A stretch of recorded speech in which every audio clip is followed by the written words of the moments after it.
Hey everybody, Diecast Construction Expert here again with another quick little review for y'all. Today we're going to be reviewing the Komatsu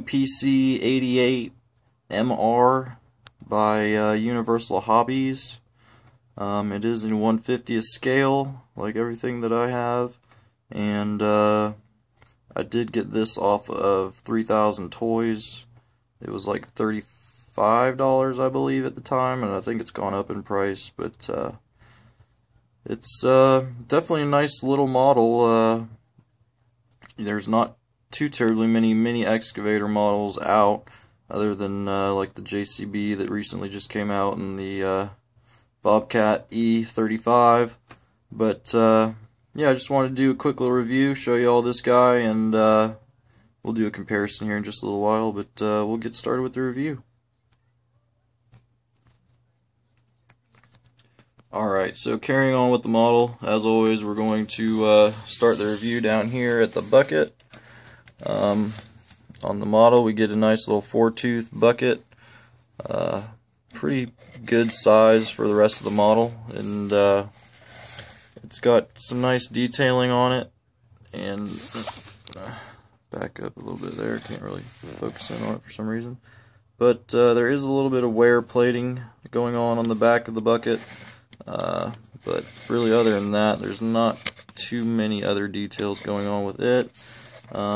Moving up along the line, we do see that there are painted rivets, which is a nice feature. Not all of the rivets are painted, as you can see up here, but these down here are, which is nice. We get some nice detailing here with some auxiliary hydraulic lines. If you were to potentially have a little breaker on there, which I might try to end up doing. But that's definitely a nice feature on both sides. Moving along, we see that we do get some nice hydraulic detailing on the stick, the boom, and on the cylinders you also get a little, on the cylinder it's painted silver to kind of make it look like a little hydraulic lines going there, and you also get that on the stick cylinder. We also have a boom light there, as we do on the other side. They both look really good and cool. Definitely approve of that. You get some other little detailing here, some hydraulic lines and so forth. Nothing too crazy. There's a little side of the back side of the boom. Nothing too wild, except it is definitely nice to have those hydraulic lines going on there, and all down around the swing portion near the car body. You also get some hydraulic detailing. I guess we'll just keep going on this side. You get some nice cab lights up on top of the cab there. Always a good feature to have, and that would be a little light right there where that etched out a little bit is, but that is not painted for us. Down here there's a little compartment that the handle on is painted, which is nice. It's going to be a little hard to show you all a great view of the cab. We'll kind of get to that at the end, I think. Anyways, we see the logo there, PC88MR, and the utility logo that they put there. Nice features. Get a little bit of etched detailing there just above where it says utility. I'm not sure exactly what that would be, just a little vent. Then we got another little door right here with some painted latches. Moving to the back, we get the fuel filler cap painted. Get some more. These are just painted on. This right up here, though, on the gray part, is etched in, which is definitely another, adding to the model for sure. That would be the hood latch right there, I believe, which is nice. Moving to the rear, we get some reflectors here on the sides for safety, which the real model would have, and the logo Komatsu there on the back looks good. We got a nice little exhaust here. There would be a mirror coming out of this. Let's see, get this back in focus for us. Up on this back right corner, that fell off, and I didn't really like the way it looked anyway, so I kind of just left it off. Also forgot to mention up top there is a little antenna there.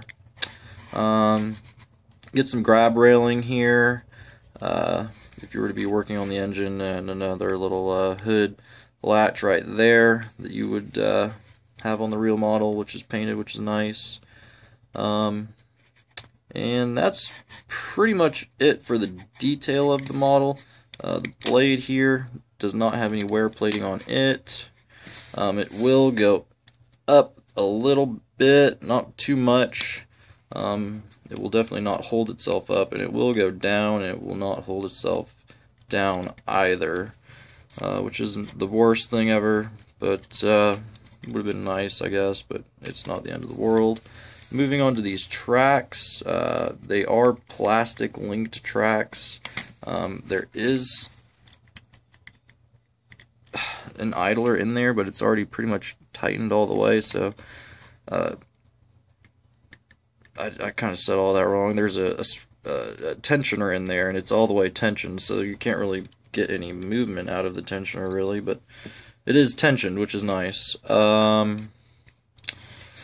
I guess that pretty much does it for the detailing for right now, and I guess we're just going to move on to the functions of the machine real quick.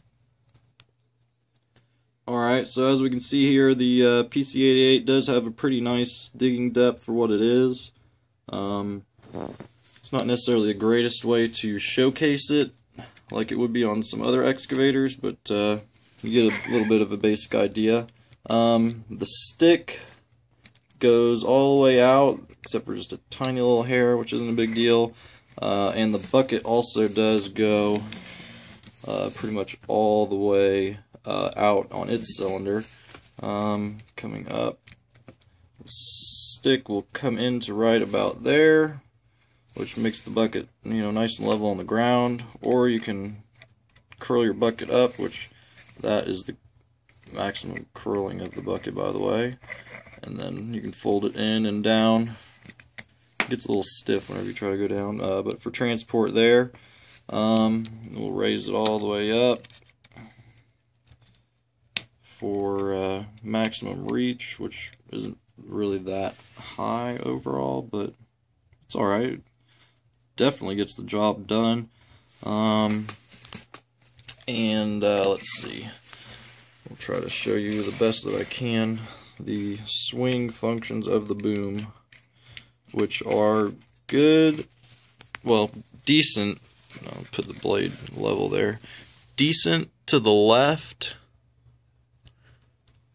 And I also didn't mention you do have a little, let's see, there's a little step right there, and there is a little hydraulic cylinder you can see right there that does assist in holding the pose whenever you're turning the whole upper linkage there. And unfortunately to the right, though, the range of movement is not quite as good. Not a big deal really, but it would have been nice to see it, be able to go both ways the same, but you can't always get what you want, as they say. And of course it will do a full 360-degree spin, which I'm going to try to master that with one hand. Oh yeah. And yeah, that's pretty much it. I'm going to pull out the E35 here to give you all a quick little, I guess I'll pull the blade forward just for a quick little comparison. It's definitely bigger than the E35 for sure. Not necessarily a mini excavator class, I guess you could say, as the E35, but you can at least get a little bit of an idea of the size overall comparison. If we can get a nice, there we go. A little bit taller, just a shade wider as well. It's a little too close for my camera there, but you get the idea. But anyways, overall, definitely really like this little model. It's for the price. I mean, the detailing on it is really good. Just set the camera down. But yeah, I mean, this is definitely a great mini excavator model. Highly detailed. A little bit fragile. There is definitely some plastic used on it, which is not anything unusual for Universal Hobbies, but in my opinion, it doesn't really take away from the model too terribly much, unless, you know, if you're one of those people that does play with it, you know, you probably will break the tracks off, and you know, you're probably going to lose your rear mirror there, and maybe some other things like I have, but overall, it is a really nice model. I highly recommend it. If you're looking for a mini excavator for the price, it's very much worth it. But yeah, guys, I wish I had my low boy. I'm kind of falling behind a little bit here, but it really would be a really small load on a low boy anyways, so really wouldn't do too much justice there. If I had my tag trailer, which I don't even have one, then that would be a little bit of a better thing to view it on. But for now, this is pretty much it. And that's it, guys. I hope y'all enjoyed the review. Trying to kind of cover some more things than I usually do, but if you have any questions, comments, concerns, anything at all, just leave a comment. Don't forget to like the video, subscribe. Don't forget to check out my other videos as well, and check me out on Instagram, diecastconstructionexpert.com. Yeah, not .com, but alright, y'all, I'm going to get out of here before this gets any more jumbled. Alright, have a good day, y'all.